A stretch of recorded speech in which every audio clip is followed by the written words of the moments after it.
ተአምረ ማርያም ክንበብ ተሎ ንሰግደሉ ምኽንያት ትፈልጡ ዲኹም ሰላም እግዚአብሔር ምስኩላትና ይኹን አሜን። መጽሐፈ ተአምረ ማርያም ኣብ ቅዱስ ቤተክርስቲያንና ክንበብ ተሎ ካሂን እሰግድ ለችም ሰለ ንሕና ድማ ተቀቢልና ንሰግደሉ ምኽንያት ታሪኹ ከምዚ እዩ። አባ ማርዲል ተባሃለ ባሕታዊ ኣብና በረኻታት ግብጺ ይነብር ነይሩ። እዚ ቅዱስ አቦዚ ማዕርጉ እስካዕ መላእክቲ ምርአይ ለአክል ደረጃ በጽሕ ነይሩና ሓደ መዓልቲ ቅዱሳን መላእክቲ ካብ ሰማይ 12 ነገደ መላእክቲ ምስ ሰራዊቶም ክወርድ ተለው ይርኦም ማለት እዩ።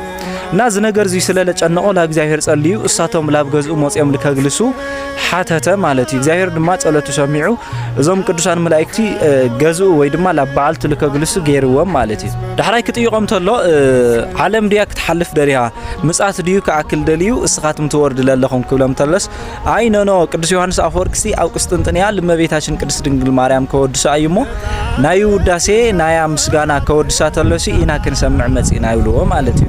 አባ ማርድ እንደገና ላብዙ በዓልቲ ከዓጽ ተሎ ሓደ ቃል ለአትየ ነይሩ። ካብ ሕዚ ተመሊሰ ላብ ዓለም ኣይኸዲ ገጽ ሰበይቲ ኣይርኢሉ 40 ዘመን ለአክል በዓልቲ ዓጽ ስለልነበረ ዝቃልሱ ምስኦም ኸይዱ ቁስጥንጥንያ ውዳሴና ድንግል ማርያም ልከይሰምዕ ድማ ያው ዕንቅፋት ኮይንዎ ዝቃል ለአትየ መጀመርያ ማለት እዩ።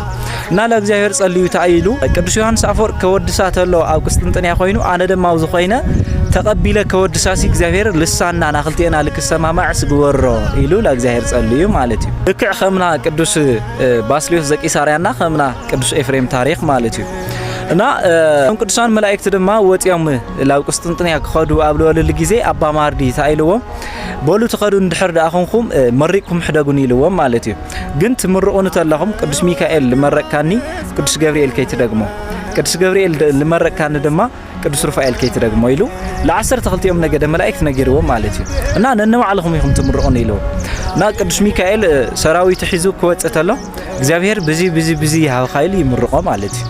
አሜን ኢሉ ይኸድ ቅዱስ ገብርኤል ለለ እንደገና እግዚአብሔር ብዚ ሃብኻይል ይምርቆ ማለት እዩ። እና 12 ነገደ መላእክት በብናው ዓለም ምርቃ التفلالي مرقا مرقمو لأبا ماردي يخدو مالتي نا قسطنطنيا مصوحو قدس يوحنس አፈወርቅ ኣብ قسطنطنيا ኮይኑ ተፈሲሂሉ ክሰግድ ተሎ አባ ማርድ እንደገና ኣብና ግብጽ በረኻታት ኮይኑ ይሰግድ ነይሩ ማለት እዩ። ቅዱስ ዮሐንስ አፈወርቅ ኣብ قسطنطنيا ኮይኑ ሰላም ለቺ ክብል ተሎ አባ ማርድ እንደገና ኣብ ግብጽ በረኻታት ኮይኑ ሰላም ለቺ ይሰግድ ነይሩ ማለት እዩ።